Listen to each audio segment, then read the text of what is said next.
Welcome to the JAMODI podcast. We are all surrounded by amazing coaches and leaders. So let's get an inside look at not just what they do, but how they do what they do.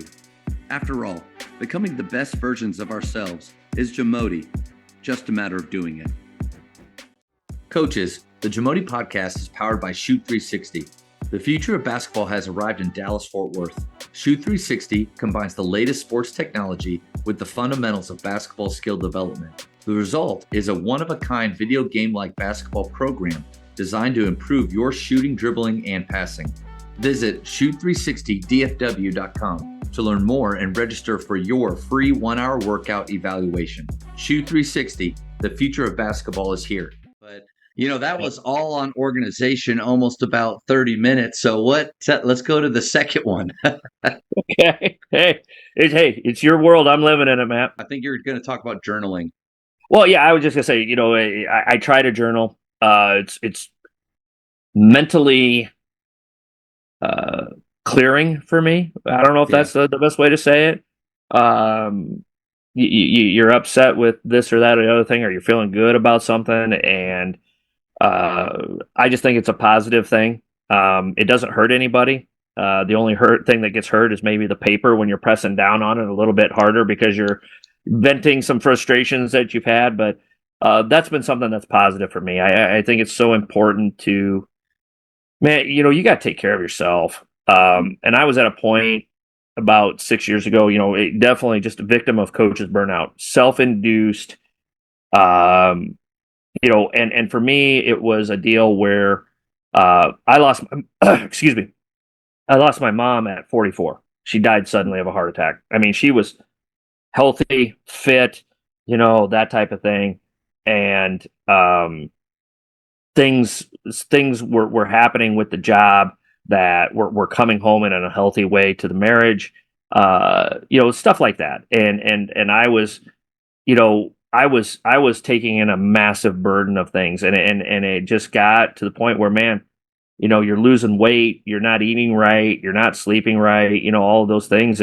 And when I got back into it the second time, I was like, I've got to have a better grip on this, because I think, one of your questions was, if I could go back in time and ask myself, what would I do differently? Just enjoy it. Just enjoy the privilege of being at practice every day. And the second time through, I really did that. I really did that. I really enjoyed it. I enjoyed going to practice there. And not to say that the first time in my first job, part of the problem was, Matt, I wanted to be so good, so badly, that I put so much pressure on myself. And I didn't realize it at the time, but now with perspective, I could say that. And I just did. I wanted to be great. It's kind of like that scene in Tommy Boy where he's ordering the chicken wings, and I just want to make the sale so bad, and just and the waitress, God, you're twisted. That's probably what I was like, and it was unintentional. It was, again, it took me perspective to kind of figure that out. That I was squeezing too tightly on it, and I really enjoyed it a lot more the second time through. And so finding that joy, and like journaling was part of that.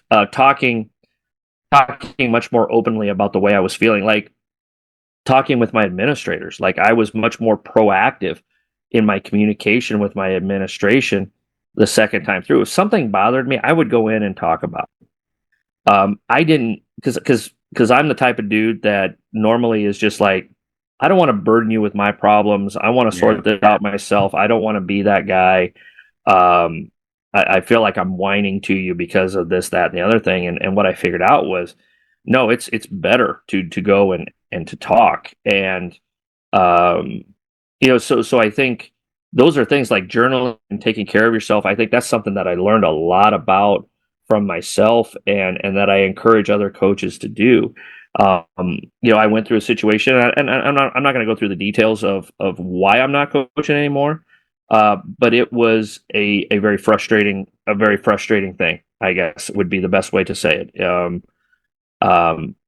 I still love coaching. I still love being in the gym. I still love doing that things, but in the particular situation I was in, it was not tenable anymore for me to be happy and to do what I wanted to do.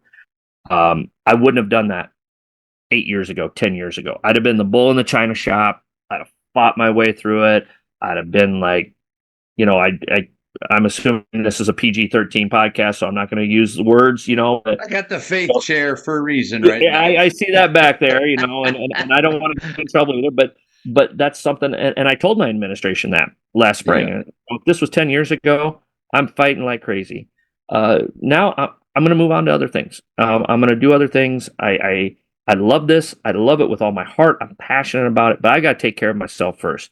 And I think coaches, if you want to have a long-term career, if you want to do this for a long time, one of the things that you have to take care of, you're so worried about taking care of your your players, you're so worried about taking care of making sure your administration's happy, you're so worried about taking care of your students in your classroom, you're worried about taking care of your spouse and your kids and all of these different things.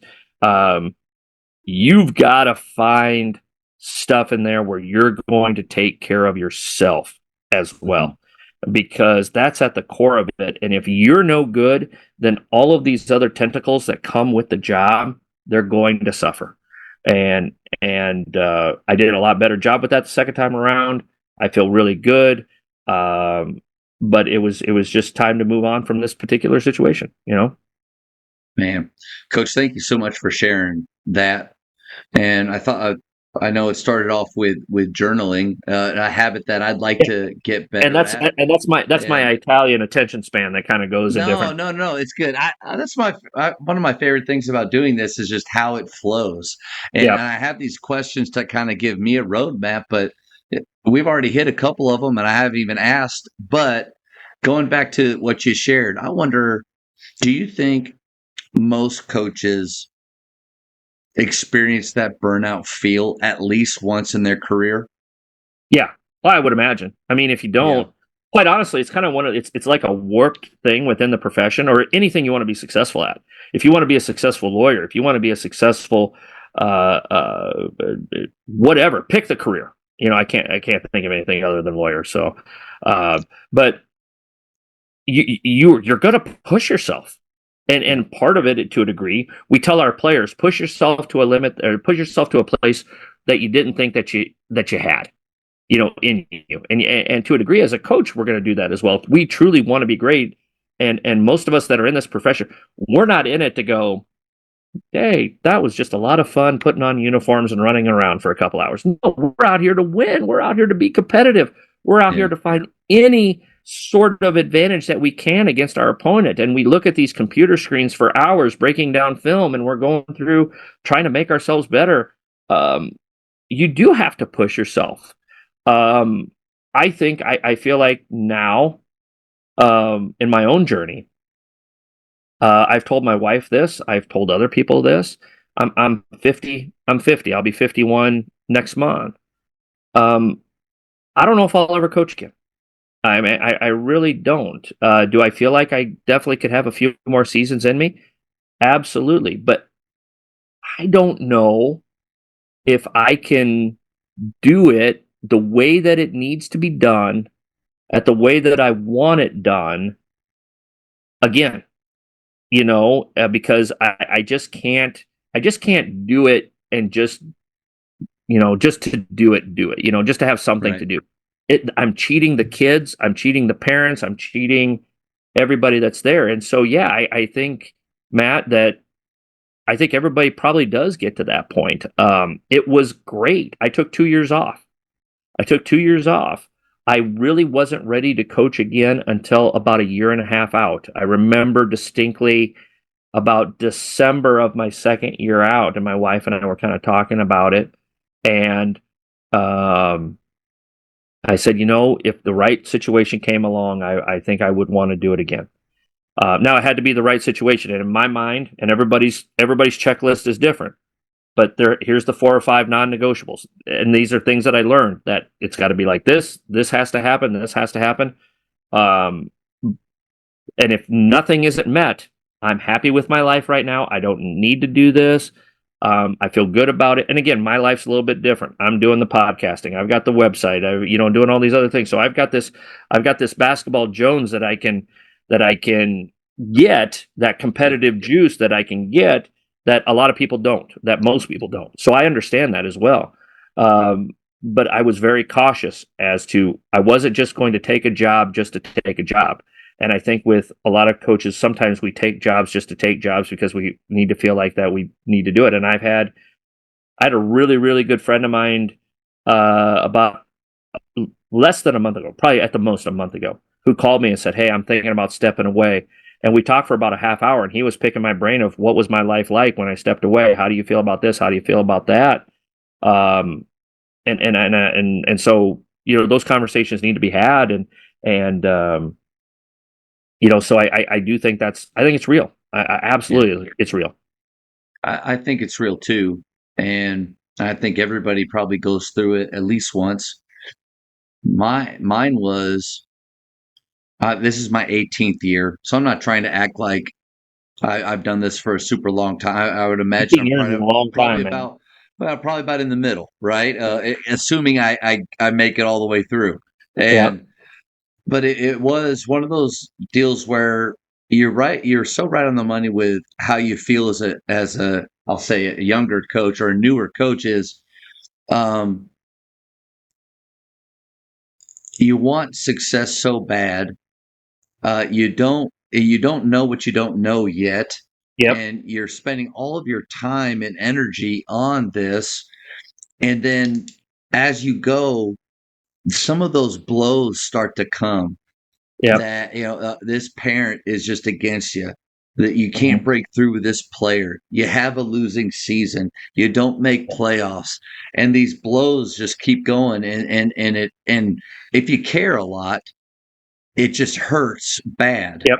Oh And yeah, you and I take it don't personal. th- I It, don't it hurts and you. I don't Yeah, think this is stuff that a lot of coaches talk about, or that it doesn't come across in podcasts very much, but it is true. And so what it took for me was to start thinking, all right, what's next? I was about 12 to 13 years in, and I started to think, okay, what else could I do in this life? Because since I was 9, the thing I've loved the most, and obviously it's my wife now, my faith also has to be the first part, but it was mhm, basketball. And I've been on a team or part of a team since I've been 9. And yeah, so what else could I do? So while I was coaching and teaching here, and not a lot of people know this, I don't know who cares, but I got my real estate license. And for 8 months, I was teaching and coaching, but I was also trying to sell homes. And yeah, I successfully helped people buy or sell 3 homes in the 8 months. And I would leave school. This is out of the season. I'd leave school and I'd drive an hour to show a home for 2 hours just for them not to do it in the end. Like that yeah, same letdown, yeah, yeah, and all of that work and stuff. But here's what I realized was that basketball wasn't a part of it, and I had no passion for that. yeah, And so that kind of, and I'm not saying that every coach should take a break and go look at something else, but I was able to, while maintaining my role here, look and see is there something else. And I realized that, man, my purpose, my passion isn't in that. And I don't know if I could ever find it in that, but I yeah, can find it here. But I do believe that we need to have outlets. And for some people, it's probably fishing, it's probably yeah, something else, hunting, or something else outside of basketball. Well, I love it too much that I figured, what can I do outside of my team and Grapevine Faith Christian School to kind of give me a little bit of a break, but then I want to still learn and I want to have this community. I found this, yep, and it's been 3 years. This is it's a lot of work to do, but man, it's so much fun getting yeah, to connect with people that I've never been able to.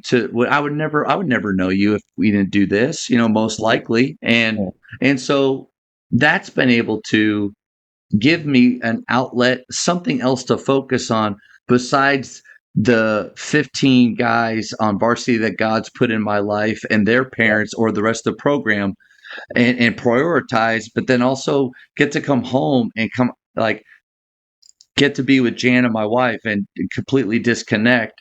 But then another big thing, and sorry for rambling now, All is right. what you said. I underlined enjoy it. Yeah. I think I just started to enjoy it. And Yeah. that means that you enjoy the losing, you enjoy the tough times. Obviously, it's not special to enjoy the good times. That's Yeah. easy. That's But easy. I think I enjoy it way more now than I did even, I mean, 5 years ago or but way before Yeah. that, because it's stopped being about me and my success and more about Yeah. what we can do with these young guys. And I enjoy the crap out of it. Yeah. You know, as you were talking there, I wrote down, here's my notes for today because joy. I wrote down joy, while you were talking there because you got to find joy in whatever you're doing. I talked to these kids at USA basketball this weekend, and the last thing I left them with was find joy in whatever you do. And for a lot of you right now in your life, basketball brings you joy, but that might not bring you that joy 2 years from now, 3 years from now. If you love to draw, find joy in that. If you love playing an instrument, find joy. If you love math, find joy in that.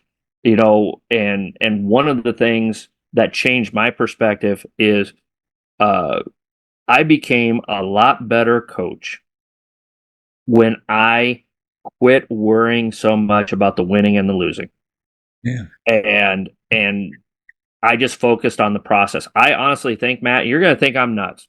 You're going to think I'm nuts when I say this, but I really feel this. I've coached teams when I've been assistant coach at national tournament level, at the NAI level. We were really good, top five in the country for multiple years. I was assistant coach there, assistant coach on two state runner up teams, but coached teams at the state tournament myself as a head coach, won conference championships, this type of thing. I truly believe the best coaching job I ever had in my career, the one of the seasons I enjoyed the most from beginning to end. We started out the year, my first year at Fort Calhoun, we started out 2-12. 2-12. We lost 8 games in a row.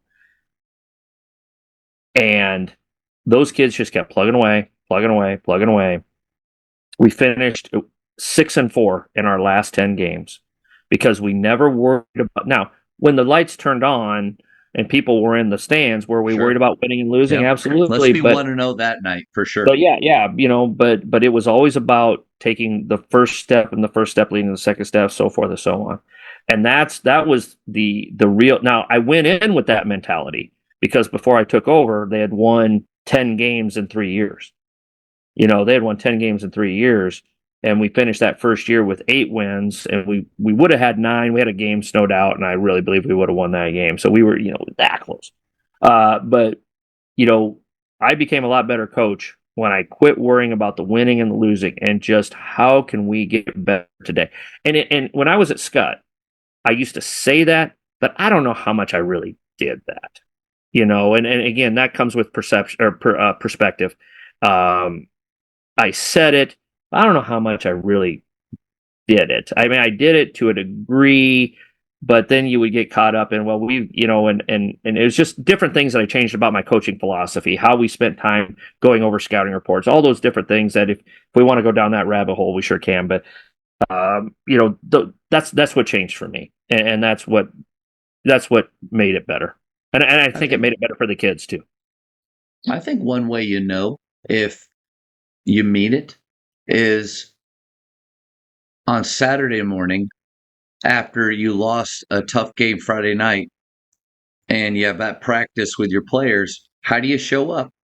Yeah, Like, do you show up with, for me, it's Christian rap music, which I never knew existed before coming to this school, and high fives and smiles and physical touch with my players. hmm I have to show up the same way yeah, as I would any other day, because or else I'm resulting, and I'm doing the opposite of what I asked them to do on every miss. yeah, Is next. yeah, And I think that's a good test for us. I have played for coaches that we didn't know who we were getting every day. yeah, And I've made a really good goal, and I think it's a good goal for every coach is be the same every day. And then how about this? If joy is what is important to us, let's make a commitment not to steal the joy of our players. Yeah. Because I think over the years, some of my worst moments are moments when I was taking joy from them. And Yeah. if anything, I just want this game to be fun. I want them to look back and like we tell the guys, this isn't the brightest spot in your life. Don't act like it is either. Yeah. You're gonna get married one day. That's gonna be a really bright spot. You're gonna Yep. have kids one day. Oh, bright spot. Like you're gonna do things way bigger than this. But you know what? It can be a bright spot. It can be Yeah. one of them, but it's not the biggest thing. Yeah. Let's not treat it like that then. But that doesn't mean that we're not pursuing excellence every day and Yep. trying to be our very, very best. But that fine line of win at all costs, and I'm going to be the worst person for you if you don't win this. Mhm. That's one way. Or you could take the other far approach of like, hey, let's just have fun. None of this matters. I push that idea away too. I think Yeah. it's that fine line that if you can straddle that, man, you get the best out of your. I'm not saying I'm perfect at it, obviously, but you get the best out of your players. They have this needs to be appropriately important for them. Mhm. And I think Yeah. sometimes because it's our job, we push it to an inappropriate level, in my opinion. Thank you for checking out today's episode. Please take a moment to subscribe to this podcast, share it with your fellow coaches, and find us on social media for what's coming up next on the JAMODI podcast. It's just a matter of doing it.